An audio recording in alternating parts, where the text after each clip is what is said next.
जमीयत उलमा का इजलास, जुल्म बर्दाश्त लेकिन वतन पर आंच नहीं आने देंगे।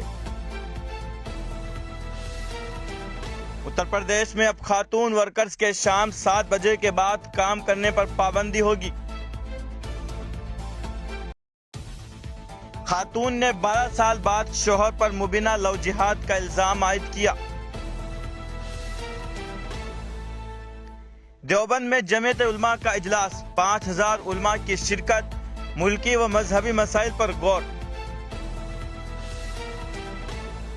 PFI का केरला हाई कोर्ट के जजों के खिलाफ मुतनाज़ तबसरा।